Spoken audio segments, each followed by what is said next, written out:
Are you ready for Cami?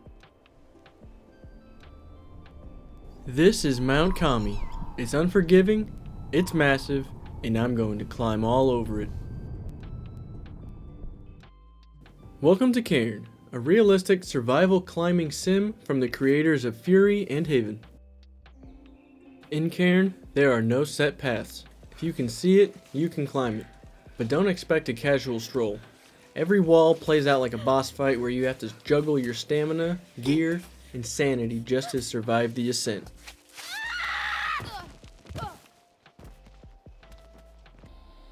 And in this video, I'm going to climb to the peak of the trophy list and get the platinum. Just a quick heads up, I'm going to be covering a majority of the game, so if you want to experience the mountain yourself, now's your chance to get out of here. Now that's out of the way, let's get started.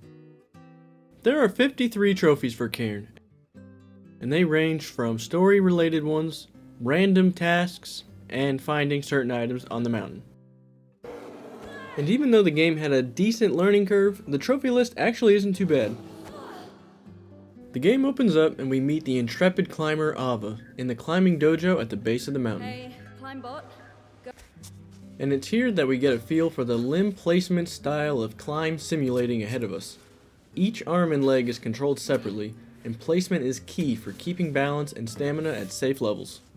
If either one of them gets too out of whack for too long, then Aava loses grip and falls. There are items and resources to help with that, but those will come a little later. For now, we climb out of the dojo and make our way towards the mountain. And it's here at the first decent obstacle that we learn about route planning, which lets you get a bird's eye view of the mountainside so you can decide how you want to tackle it. And by using it, the first trophy of the game popped, bird's eye. Just a quick side note, if you're like me and didn't know what the heck a cairn was, they are these neat little stacks of rocks. The more you know. A little bit further up the same wall, my second trophy popped. This one was called Just a Bit Too Late, and it was given for falling while placing a piton. Pitons are spikes that she puts into the wall to keep her from falling all the way down the mountain. They act as mini checkpoints, basically. So I brushed myself off and gave it another go. This time, I made it up to the next landing point, only to find yet another towering wall. This will become a pattern. This wall was pretty generous with its footholds, and I made it up without too much fuss. At the top, we get treated to a cutscene that gives us a look at Mount Kami in all its glory. Are you ready for Cami? Dear God. At this point, I had already been playing for about an hour just to find out that it was only the training course. And upon agreeing to start the ascent, the next trophy popped. Mandatory warm-up for completing the training. After training was done, we wake up in a tent and get a little more lore on Aava. And after scurrying up the wall we started on, we get a breathtaking view of the behemoth before us. The graphics in Cairn were charming and pretty simple, but man, did this walk along this narrow path with the wide shot of the mountain look and sound amazing.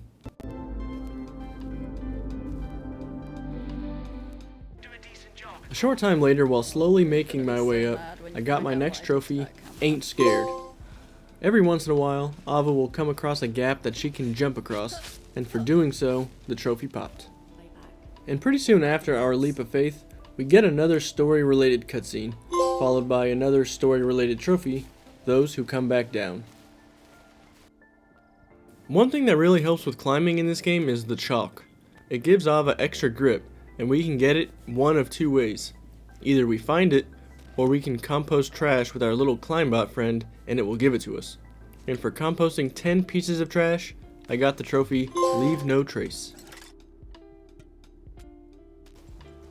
Fairly early on into the climb, I found a map in a trash can to help me plot the course ahead by marking routes that would be more difficult.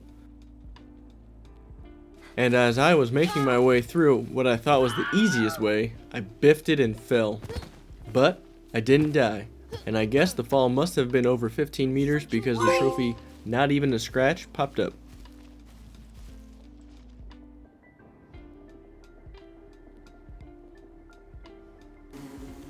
Another thing that shows up quite a bit throughout the journey on the mountain are caves.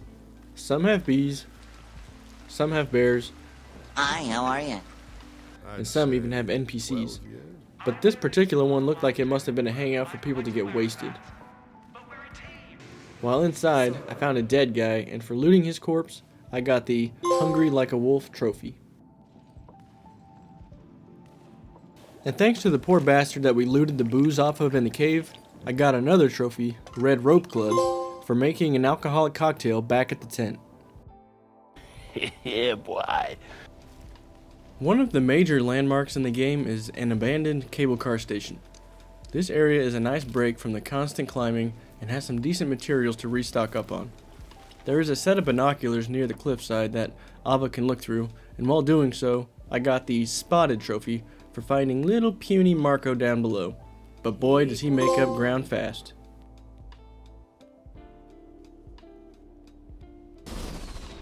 Also, while I was still at the cable car station, I climbed up on the roof and shot off some fireworks that I found back in the graffiti cave, and that gave me the Light Up the Sky trophy.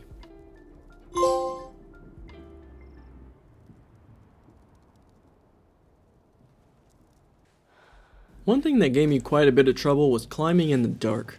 I found out way later that I can actually turn on a light and even camp out on the rock wall and sleep until morning. But at this point, I didn't know how to do that, and I was struggling big time. It was much worse when it started raining at night. That was a double whammy of sucky. It's time for a fish pedicure. After making it up the wall in the pitch black, I came to another cave that had a little pond with fish swimming around in it. And for catching one with my bare hands, I got the Kami Sashimi trophy.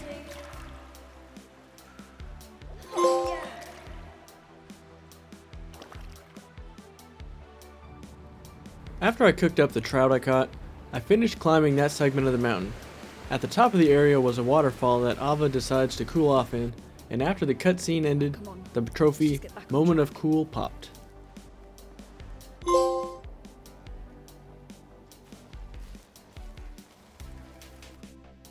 Just before we were about to get to the next major landmark of the game, a cutscene starts in the middle of climbing. This is where we get introduced to Marco, the tiny little ant-man we saw in the binoculars before, and he's about to lap Aava. Once again, when the cutscene ends, a trophy popped. This time it was Interloper on the wall.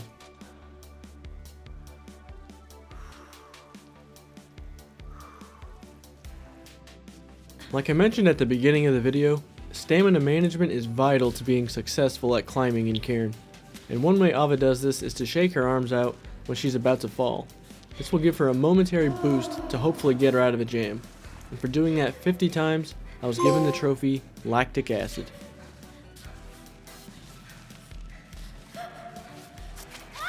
At the top of the crystal cave that I got the last trophy, I found some glow-in-the-dark gloves, and because I'm a dummy and didn't know how to turn on my backpack light yet, these came in real handy, no pun intended.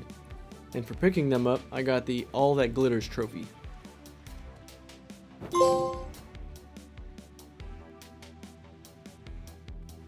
Right after finding my new fancy gloves, I crawled into a different area of the caves. And these little homes are where the ancient people of the mountain, referred to as troglodytes, had lived. I can't help but think of the movie Bone Tomahawk every time I hear that word. Makes me shiver. If you know, you know. Anyway, inside the ancient apartment, there is a map for the next area that shows me where some doll parts are located. We'll keep this in mind for a later trophy. Making it to the next flat area seemed to be like the end of the first chapter of the game. Things from here only seem to be more challenging.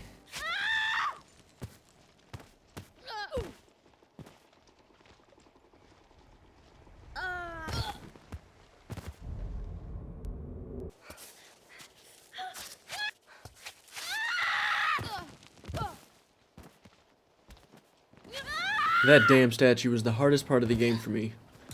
So, I moved on from it and tried another spot. I was a little more successful this time around and found a nice little cave. And inside the cave I found a nice little frog and decided, you know what? I think I'll lick you. And for doing that, I got the Lick Responsibly trophy. Hanging just below the cave where I violated the frog, there was a bee's nest. So I belayed down and stole some honey, and for doing that, I got the honey heist trophy. After that little detour, I had to go back and conquer the statue. But on my way back, I fell. But I didn't die this time, and instead got the close call trophy for surviving a near deadly fall.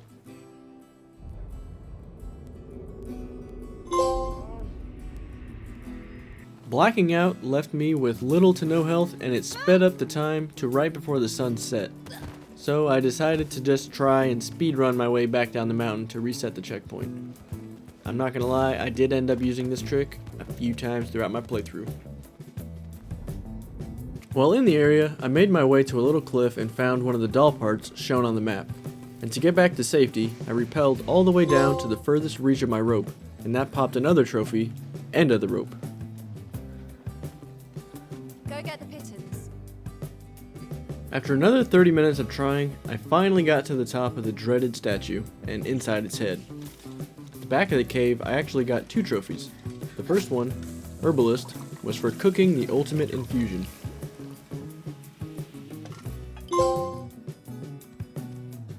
And the other one was the Child. And this one was for finding the first Guardian Troglodyte's piton. This is the first of 3 total to find throughout the mountain, and the pitons are special because they cannot break. While climbing around trying to gather up the other doll parts, I came across a cave where a nice hermit lady lived and chatted for a bit. He said my temper had become a bit difficult. Sounds familiar. Yeah. This might And come in after the conversation and on my way out, I gave her a note I had previously found, and that awarded me with the trophy Aava Porter Bridges. This is going to show how much those gloves helped me climb in the dark. And while I was out climbing, and of course in the rain, I found the last part of the doll I needed to get the Meteorologist trophy. The completed doll has neat magical powers that let Aava get rid of any bad weather a few times. And once I used it all up, I turned it into chalk.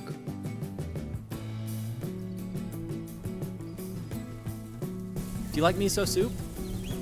Further along the climb, we have another cutscene with Marco, where we hang out and witness an aurora borealis.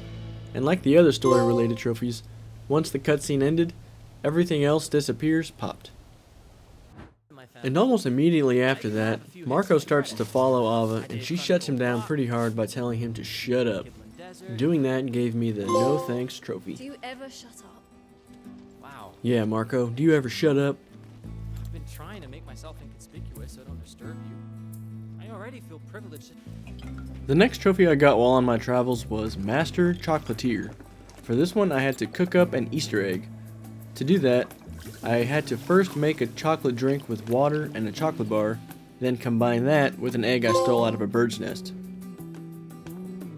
While we're on the topic of cooking things up in the tent, if I can give one piece of advice for this game, it would be to not be stingy with your resources, because they do nothing but help you and they only take up space, so if you got them, use them. Another important aspect of the climbing I haven't mentioned yet is taping up your fingers. Aava has tape on her hands to give her better grip, and after a little climbing, the tape will start to wear off, making her hands look pretty gnarly. And for retaping her finger for the 20th time, I got the Nurse Trophy. At this point, we are probably around the halfway point up the mountain, give or take. And near an area we come to with some destroyed bridges, there is a dark cave.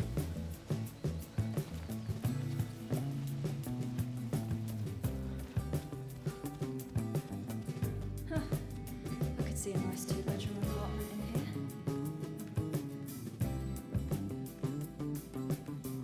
Rest in peace, friend. I'll make sure they know down below. At first, all we find inside is a dead guy with a blanket.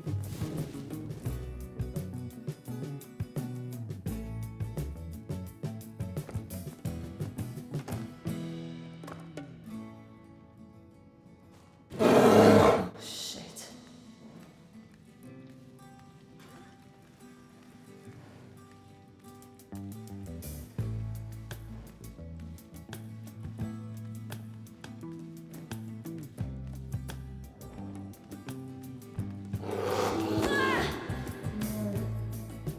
I died to this thing a few times before I figured out what to do.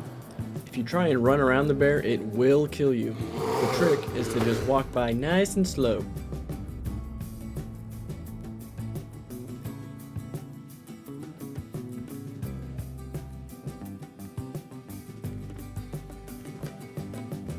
And for surviving the bear encounter, I got the Grizzly Woman trophy.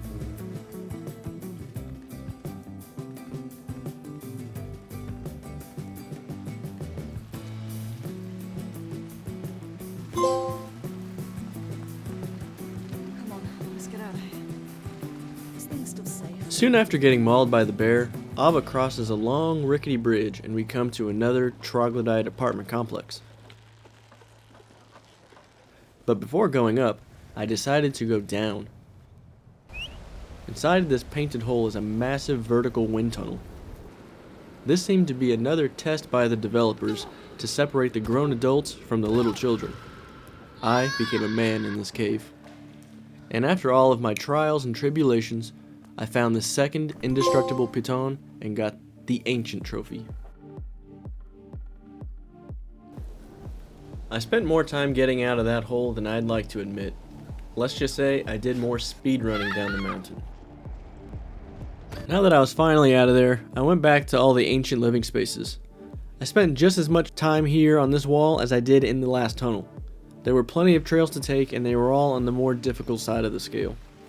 Eventually, I came to a cave full of crystals and a dude mining I them. was exploring this fascinating place, and well, and there you were. I gathered up some of the crystals and gave them to him, and in exchange, he gave me a nice little windmill, and I also got the trophy, "One day I'll be rich."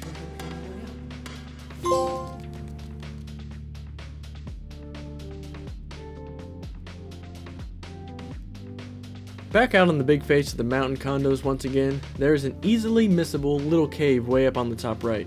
It was a pain in the butt to get there, but I'm glad I did because there is an origami animal that I picked up that I will need for a trophy later on.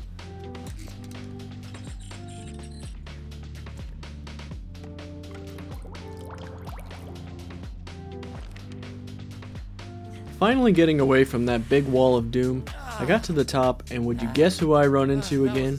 Yep, Marco. No, that's good. No. This time he gets us all liquored up, and we go on a crazy drunken trip.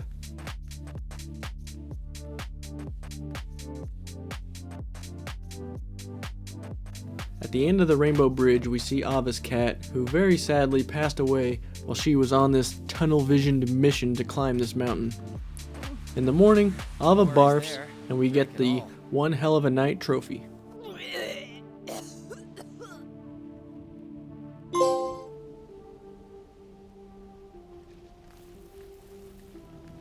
From this point on, the mountain is covered in snow, and it signals that we are getting closer to the peak. Not far from where we left off, there is a temple flowing with resin, and lighting it up made me feel like I was one fool of a toque.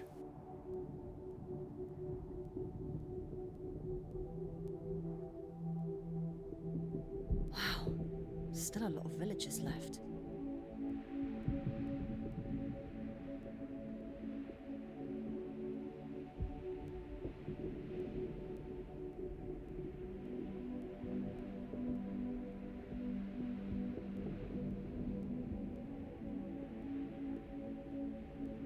Muster the Rohirrim! Right after that is what might be the most challenging climb of the game. It's a very tall tower called the Needle. Not only is the climb brutal, but it also has large portions where pitons can't be used, so it is a lot more difficult to set checkpoints. And about halfway up the Needle is a little alcove with a dead body in it. And on said dead body is the very rare Edelweiss flower. And for picking it up, I got the Heartbeat trophy. Moving on from the Needle, there become areas where we have to climb using ice axes and climbing spikes. I found this to be slightly easier than regular climbing. Inside of a huge icy cave, I got the next 3 trophies pretty quickly. The first, Return to Source, for catching a weird salamander.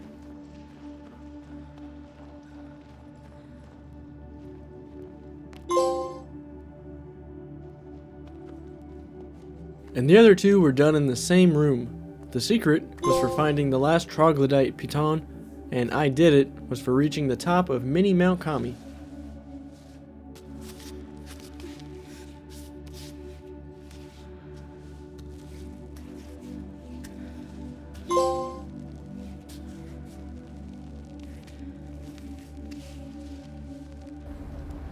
Eventually, Aava comes across a broken bridge that leads to a lit-up cave. Not only is our old pal Marco in there, but so is another guy, Damas Alfatri, another pro climber from the This past. is Aava. Once again, after the cutscene closes, the trophy popped. This one is called Neither a Success Nor a Failure. Remember that origami animal I mentioned before? Well, it turns out that this old guy we just met collects the things of other climbers who have failed to make it to the top of the mountain, and keeps a graveyard of sorts in the cave. Well, upon visiting, Aava puts the paper animal among some other ones, and the trophy In Memoriam popped. Right after leaving the room of the fallen climbers, What about you, Aava? Aava has a conversation with Marco, and the game gives you an option. Keep climbing, or head back down. Now, I didn't know for sure, but I took a gamble that my game would save and chose the option to go back down.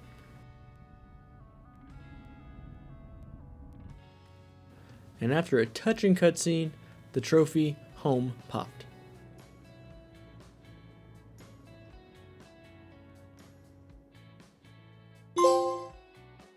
And thankfully the gamble paid off and I was able to go back and choose the other option eventually. Within the lore of the game, the next section is definitely the most dangerous. It is so bad that nobody has ever made it past it. It had a good mix of standard climbing as well as new ice climbing.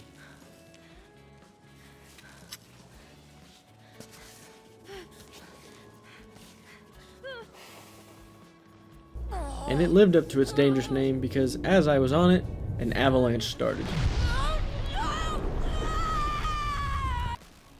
Wow. But Mama didn't raise no quitter, and when I made it to the top of the cliff, the trophy Upstream pinged.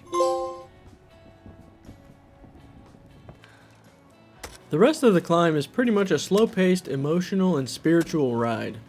The climbing isn't easy per se, but the hardest parts are definitely behind us.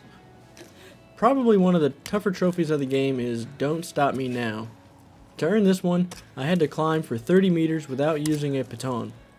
I wasn't really trying for it here, but I wasn't upset when it popped.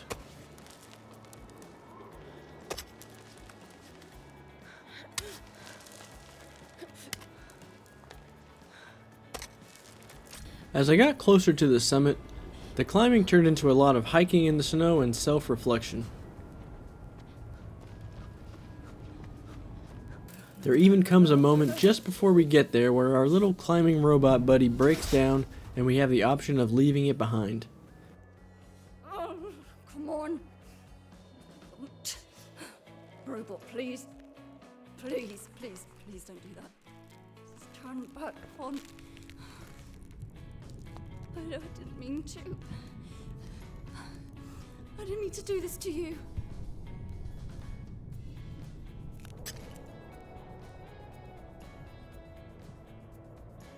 Of course I didn't, and soldiered on for the last little bit.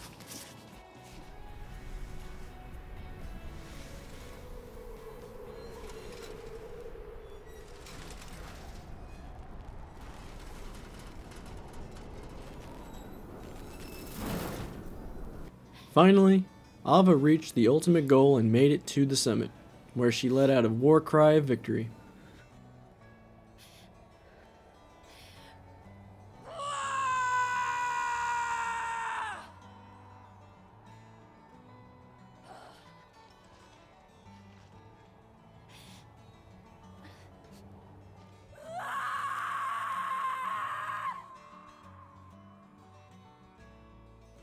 After a pretty epic moment of becoming a shooting star, the final trophy of the first playthrough popped, part of a whole.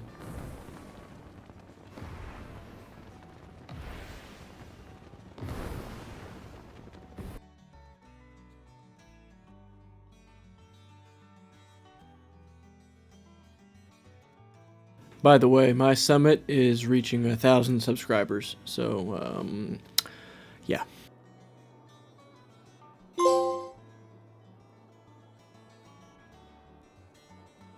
So now that I had reached the peak of the mountain, all that was left was some cleanup. At this point, I only had 10 trophies left, not including the platinum. The first one I got was Your Story. For this, I had to use the drone-like camera and follow my trail all the way back up to the top.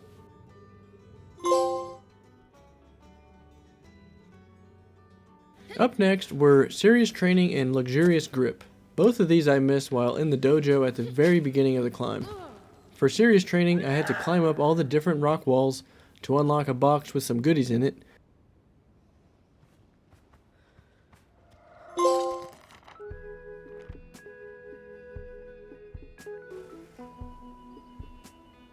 And for Luxurious Grip, I had to compost coins, which can be found scattered around the training facility.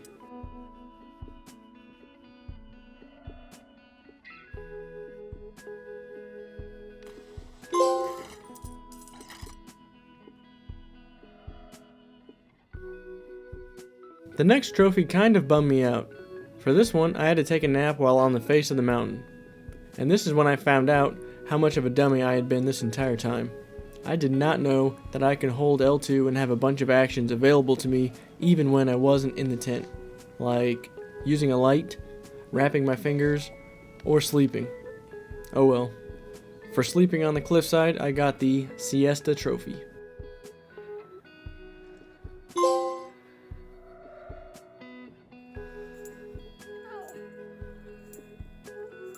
For the next 3 trophies, Bag Maniac, Engineer, and Leap of Faith, I unfortunately lost the trophy pops.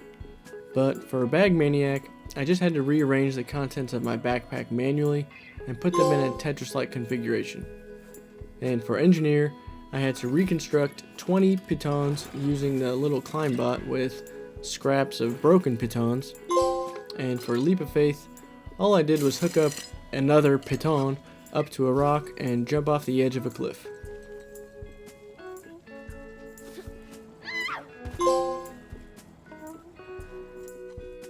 For the Doped Up trophy, I had to combine the effects of Burst, Grip, Extra Grip, Focus, and Grit. To get this, I had to consume food that gave me all the effects, plus I had to put some chalk on my hands. For the second to last trophy before the platinum popped, I had to pretty much reclimb the mountain. Just after the needle is another formation that can be climbed, and at the top is a kite that Aava can set free. I wish I would have done this on my first go around, but replaying the game on Explorer difficulty was pretty fun too. So I did just that and got the Lovebirds trophy.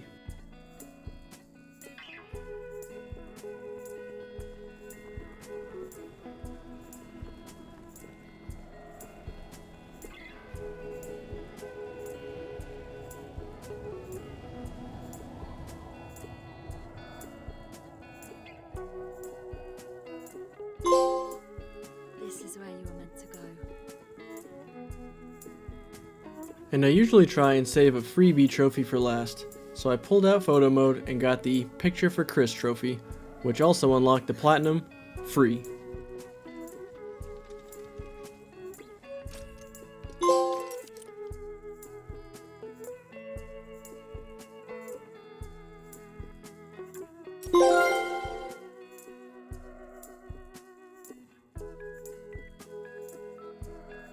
Overall, Cairn was a fun and unique experience, and I'm glad I added this platinum to the collection. According to the PS5, it took me 30 hours to complete. If you enjoyed this kind of relaxed journey video, feel free to subscribe for more. I've got a few other games lined up that I'm excited to share with you. Thanks for watching.